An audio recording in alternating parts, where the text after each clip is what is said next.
Привет, это Юлия Навальная. Сегодня в первый раз на этом канале я хочу обратиться к вам. Меня не должно было быть на этом месте. Я не должна была записывать это видео. На моем месте должен быть другой человек. Но этого человека убил Владимир Путин. 3 дня назад Владимир Путин убил моего мужа Алексея Навального. Путин убил отца моих детей.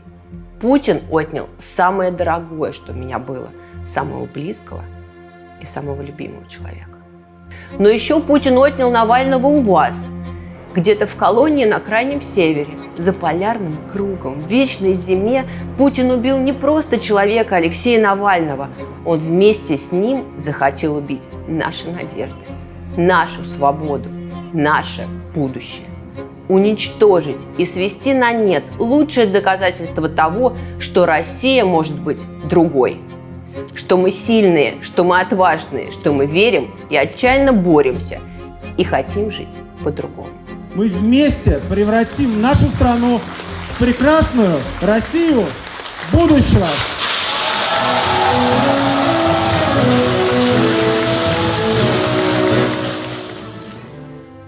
Все эти годы я была рядом с Алексеем.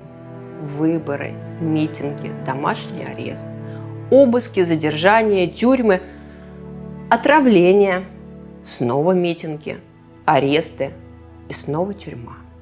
Вот наша последняя с ним встреча в середине февраля 2022 года. Наша последняя фотография. Ровно через 2 года Путин его убьет. Все эти годы я была рядом с Алексеем. Я была счастлива быть рядом с ним и поддерживать его. Но сегодня я хочу быть рядом с вами, потому что я знаю, что вы потеряли не меньше, чем я. Алексей умер в колонии после 3 лет мучений и пыток. Он не просто сидел, не сидел, как сидят другие. Его пытали, его держали в карцере, в бетонной коробке. Пожалуйста, просто представьте. Эта комната 6 или 7 квадратных метров. В ней нет ничего, кроме табуретки, раковины, дырки в полу вместо туалета и кровати, которую пристегивают к стене, чтобы на нее нельзя было прилечь. Кружка, книжка одна и зубная щетка. Больше ничего у него не было. Сотни дней. Над ним издевались, отрезали от мира, не давали ручку и бумагу, чтобы написать письмо мне или нашим детям. Его морили голодом. 3 года голода. А он не то что не сдавался, он все время поддерживал нас. Подбадривал, смеялся, шутил, воодушевлял. Ни на долю секунды не засомневался в том, за что он борется и ради чего страдает. Моего мужа было не сломить, и ровно поэтому Путин его и убил. Позорно, трусливо, так и не решившись взглянуть ему в глаза или просто назвать его имя. И так же подло и трусливо они сейчас прячут его тело, не показывают его матери, не отдают. И жалко врут и выжидают, когда там исчезнут следы очередного путинского новичка. Мы знаем, из-за чего конкретно Путин убил Алексея 3 дня назад. Мы скоро вам об этом расскажем. Мы обязательно узнаем и то, кто именно и как именно исполнил это преступление. Мы назовем фамилии и покажем лица. Но главное, что мы можем сделать для Алексея и для себя, это продолжать бороться. Больше, отчаяннее, яростнее, чем раньше. Я знаю, кажется, что больше уже невозможно, но надо больше. Собраться всем вместе в один сильный кулак и ударить им по этому обезумевшему режиму, по Путину, по его друзьям, по бандитам в погонах, по ворам и убийцам, искалечившим нашу страну. Я знаю, я чувствую, что вас раздирает на части вопрос. Но зачем он вернулся? Зачем добровольно бросился в лапы тех, кто его уже однажды почти убил? Зачем такая жертва? Ведь мог бы спокойно жить, заниматься собой, семьей, мог не говорить, не расследовать, не выступать и не бороться. А он не мог. Алексей больше всего на свете любил Россию, любил нашу страну, вас. Он верил в нас, в нашу силу, в наше будущее, в то, что мы достойны лучшего. Не на словах верил, а на деле. Настолько глубоко и искренне, что был готов отдать за это свою жизнь. И его огромной любви нам хватит, чтобы продолжить его дело. Настолько долго, насколько понадобится. Так же яростно и так же смело, как это делал Алексей. У меня нет другой страны. Мне некуда отступать. Нет другой страны. Нет другой Москвы. Нет другой семьи. Нет другого народа, кроме вас.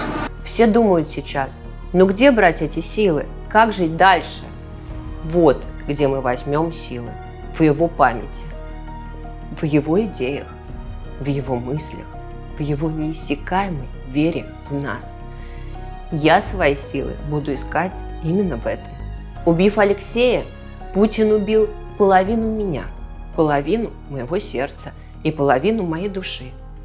Но у меня осталась вторая половина, и она подсказывает мне, что я не имею права сдаваться. Не молчите, сопротивляйтесь, выходите на улицы. Никто, кроме нас самих, нас не защитит. А нас так много, что если мы захотим чего-то добиться, мы этого добьемся.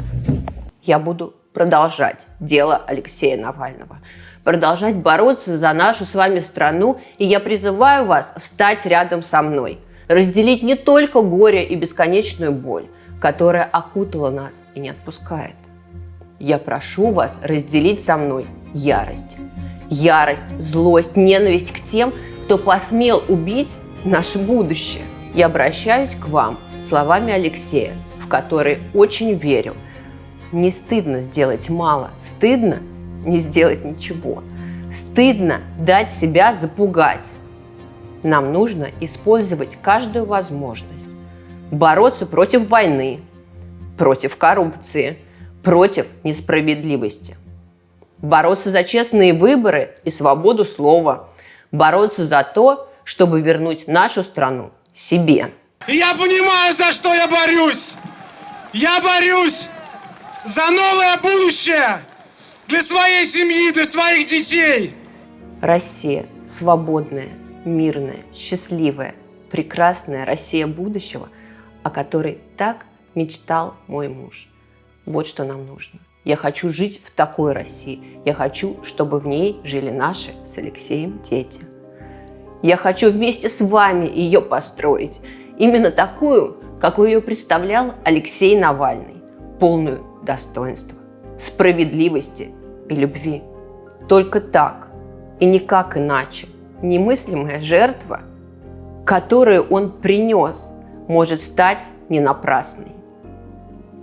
Боритесь и не сдавайтесь. Я не боюсь, и вы ничего не бойтесь. Мы сильны. Все, что нужно для торжества зла, это бездействие добрых людей. Поэтому бездействовать не надо.